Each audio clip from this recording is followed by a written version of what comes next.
ఆంధ్రప్రదేశ్లో టీడీపీ కూటమి భారీ విజయాన్ని నమోదు చేయడంతో చంద్రబాబు నాయుడు గారు అద్భుతమైన పునరాగమనం చేశారు. ఇది రాష్ట్ర రాజకీయ చరిత్రలో ఒక ముఖ్యమైన మైలురాయిని సూచిస్తుంది. మరియు ఈ విజయం యొక్క వివరాలను తెలుసుకోవడానికి మేము సంతోషిస్తున్నాం. ఈ గెలుపుని మనం ఎలా చూడాలంటారు? ఎగ్జిట్ పోల్స్ కూడా అందని భారీ విజయంగా మనం భావించాలి.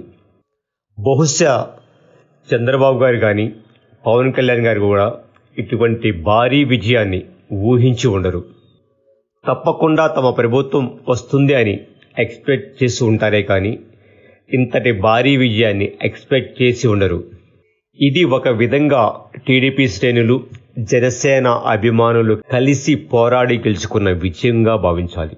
పార్టీ లీడర్లు కలిసిన ఫీల్డ్లో క్యాడర్ కలవడం అంత ఈజీ కాదు అని చెప్పిన వారికి ఇది ఒక సాంకేతికం.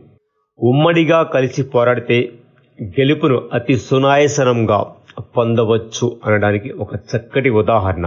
తమలో ఎన్ని విభేదాలు ఉన్నప్పటికీ తమ ఆలోచనలకు తగ్గట్టుగా కలిసి పోరాడిన కేడర్ యొక్క విజయంగా మనం భావించాలి.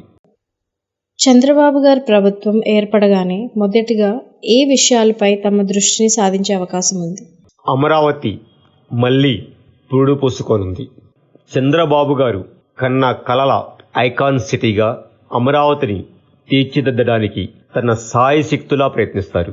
కేంద్ర ప్రభుత్వంలో మరొకసారి చంద్రబాబు గారికి చక్రం తిప్పే అవకాశం వచ్చినట్లుగా కనిపిస్తుంది.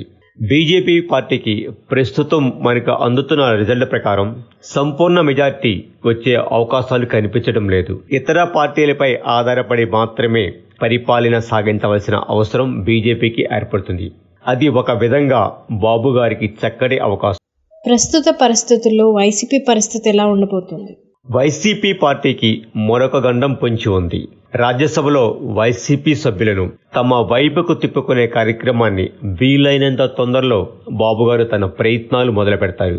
అది టీడీపీకి చాలా అవసరం. ఎందుకంటే రాజ్యసభలో టీడీపీకి సభ్యులు లేకపోవడం మరియు కేంద్రంలో ఉన్న ప్రభుత్వానికి రాజ్యసభలోని వైసీపీ సభ్యుల అవసరం ఎంతో ఉంది. రాజ్యసభలో కూడా తన బలాన్ని పెంచుకోగలిగితే చంద్రబాబు గారు మరొకసారి ఢిల్లీలో చక్రం తిప్పగలుగుతారు.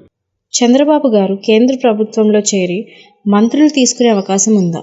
అలాగే పవన్ కళ్యాణ్ గారికి మరియు వారి సభ్యులకి తమ ప్రభుత్వంలో మంత్రులుగా ఇచ్చే అవకాశాలు ఏ శాఖల్లో ఇచ్చే అవకాశాలు ఉన్నాయి? జస్ట్ మనం ఇప్పుడే రిజల్ట్ చూస్తున్నాం.